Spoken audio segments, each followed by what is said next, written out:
Bonjour, je voudrais à travers cette nouvelle vidéo reprendre un chapitre du livret sur la malformation occulte des chrétiens qui est paru récemment, et ce chapitre porte sur la question des aventures des apôtres au pays de la magie, aventures des apôtres avec les magiciens. Nous allons simplement balayer le livre des Actes des Apôtres et constater que c'est quelque chose qui tout de même a été assez présent dans l'évangélisation primitive. Prenons par exemple le livre des Actes des Apôtres au chapitre 8, verset 9.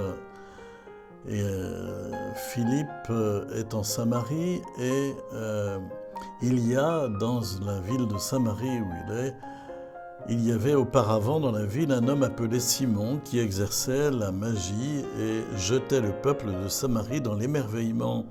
Il se disait quelqu'un de grand, et tous, du plus petit au plus grand, s'attachaient à lui. Cet homme, disait-on, est la puissance de Dieu, celle qu'on appelle la grande. Ils s'attachaient donc à lui parce qu'il y avait longtemps qu'il les tenait émerveillés par ses sortilèges. Mais quand ils eurent cru à Philippe qui leur annonçait la bonne nouvelle du royaume de Dieu et du nom de Jésus-Christ, ils se firent baptiser hommes et femmes. Simon lui-même crut à son tour. Ayant reçu le baptême, il ne lâchait plus Philippe et il était dans l'émerveillement à la vue des signes et des grands miracles qui s'opéraient sous ses yeux. Donc Actes chapitre 8, versets 9 à 13. On voit ici un exemple de quelqu'un qui a une emprise sur la population à cause des sortilèges de magie qu'il utilise, et quelqu'un en même temps qui confond les signes charismatiques avec les sortilèges magiques. Et donc il se met à suivre Philippe parce que il est vraiment complètement émerveillé par les signes charismatiques produits par Philippe dans l'évangélisation. Il les confond avec ces sortilèges magiques et sa foi a besoin d'être purifiée. Par ailleurs, c'était quelqu'un qui manifestement mettait une emprise sur les gens qui étaient celle-ci, les emmenait dans la course au sensationnel. La course au sensationnel. On a bien connu ça avec toutes les histoires de miracles et guérisons, et c'est toujours présent et il y a toujours des victimes de ce type de déviance. Je vous propose un deuxième épisode, parce qu'il y en a plusieurs, un deuxième épisode qui suit dans le même chapitre, chapitre 8 des Actes des Apôtres, versets 17 à 27. On envoie en Samarie Pierre et Jean pour imposer les mains afin que les nouveaux convertis reçoivent l'Esprit Saint. Et au verset 18, on nous dit « Mais quand Simon vit que l'Esprit Saint était donné par l'imposition des mains des apôtres, il leur offrit de l'argent. « Donnez-moi, dit-il, ce pouvoir à moi aussi, que celui à qui j'imposerai les mains reçoive l'Esprit Saint. » Mais Pierre lui répliqua « Périsse ton argent, et toi avec lui, puisque tu as cru acheter le don de Dieu à prix d'argent. Dans cette affaire, il n'y a pour toi ni part, ni héritage, car ton cœur n'est pas droit devant Dieu.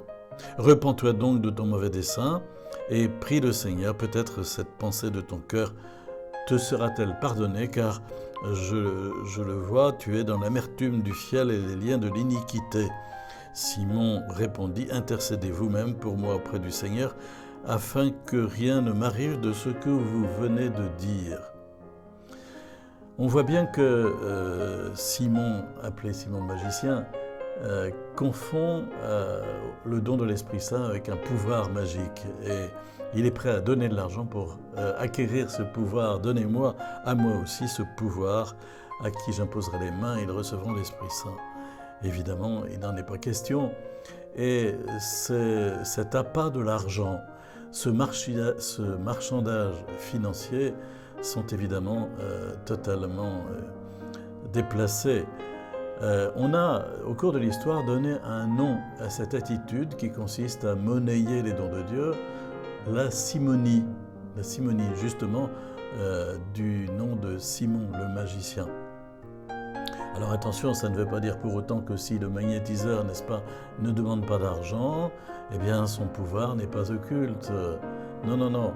Mais effectivement, à chaque fois qu'il y a de l'argent à la clé, c'est véritablement un problème. Et ici, on a une belle illustration avec la façon dont Simon le magicien veut acquérir ses dons.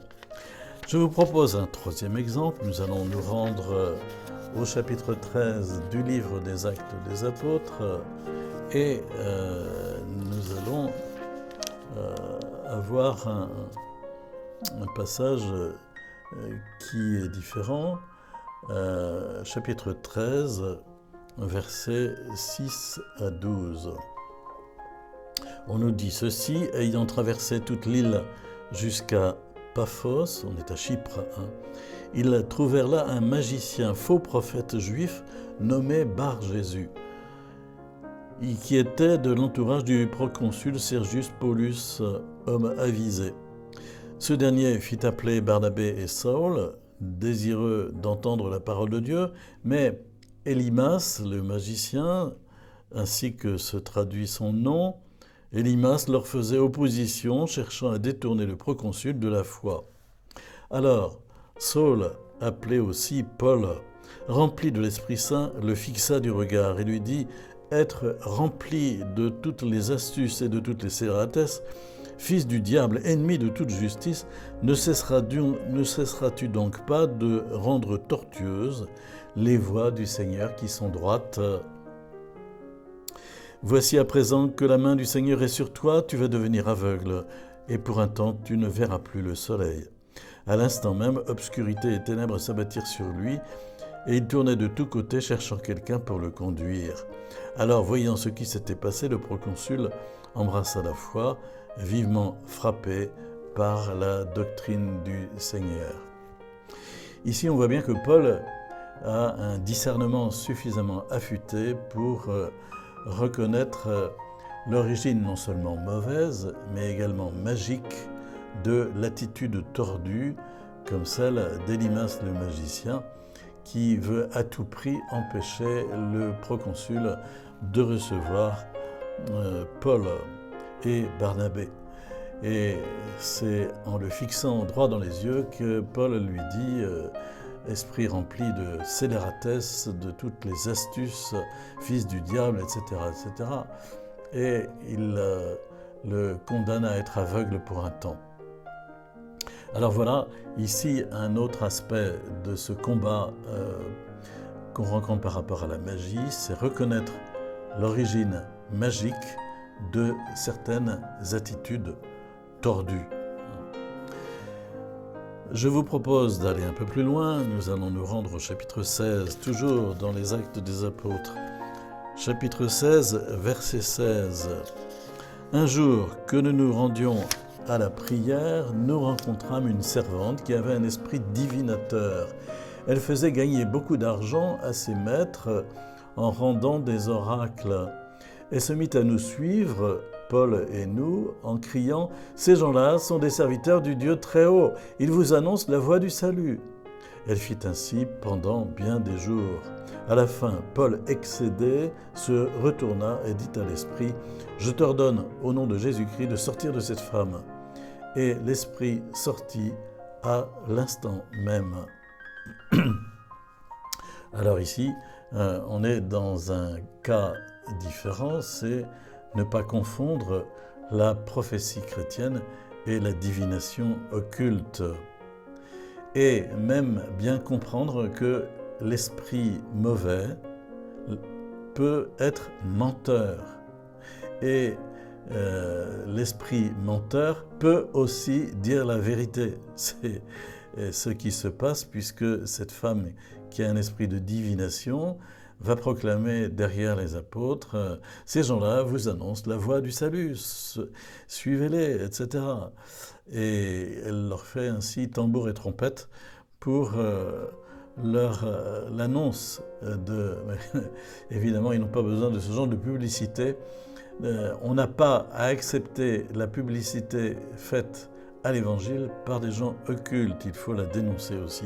Et c'est ce que fait Paul en expulsant cet esprit de divination qui habite cette femme qui, évidemment, rapportait beaucoup d'argent à ses maîtres.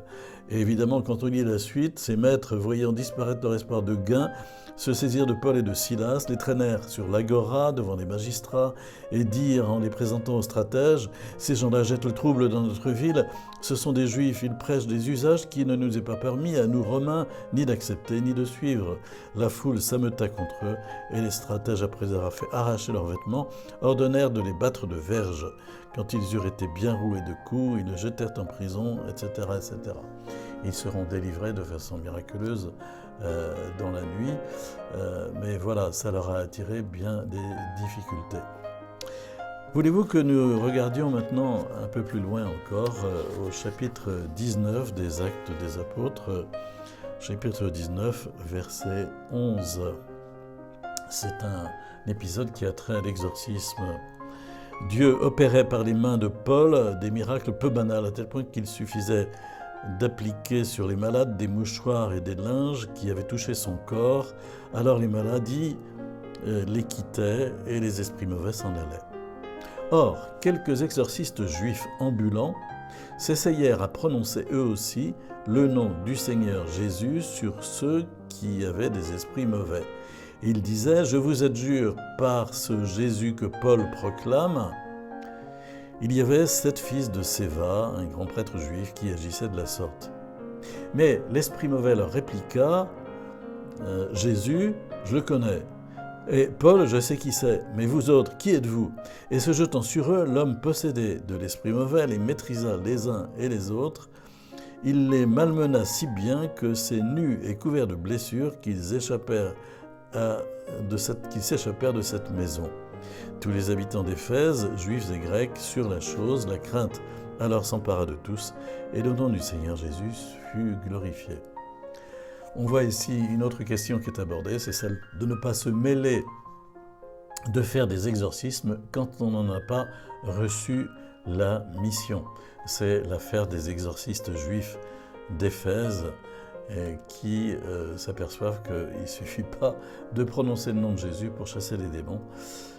Alors, il faut préciser à ce sujet qu'une délivrance d'un démon pratiqué par Jésus, un exorcisme pratiqué par Jésus, n'a rien à voir avec des exorcismes pratiqués par un chaman, un médium ou un électron libre qui se trouve à tel endroit du département, qui a acheté sa petite chapelle et qui fait son propre jus avec tout ça et qui demande de l'argent au passage. Le seul exorciste dans l'Église catholique, c'est l'évêque, et l'évêque le délègue à l'un ou l'autre de ses prêtres, mais c'est ainsi que cela fonctionne. Juste après cet épisode, quand on continue à lire, donc le verset 17, c'était ceci: « Tous les habitants d'Éphèse, juifs et grecs, surent la chose, et la crainte s'empara de tous, et le nom du Seigneur Jésus fut glorifié. Beaucoup de ceux qui étaient devenus croyants venaient faire leurs aveux et dévoilaient leurs pratiques. Bon nombre de ceux qui s'étaient adonnés à la magie apportaient leurs livres et les brûlaient en présence de tous. On en estima la valeur, cela faisait 50 000 pièces d'argent. Ainsi la parole du Seigneur croissait et s'affermissait puissamment. » Ici, on voit que les gens qui se convertissent à la suite de la prédication vont détruire les livres de magie, se débarrasser des livres de magie. Et on nous dit qu'il y en avait pour une somme rondelette quand il s'agissait effectivement des bibliothèques particulières qui étaient présentes dans la ville tout entière. Il faut dire qu'aucun des objets occultes n'est anodin dans son utilisation et qu'il s'agisse d'un pendule, de cartes de tarot divinatoires, de baguettes de sourcier, de Ouija, de boules de cristal.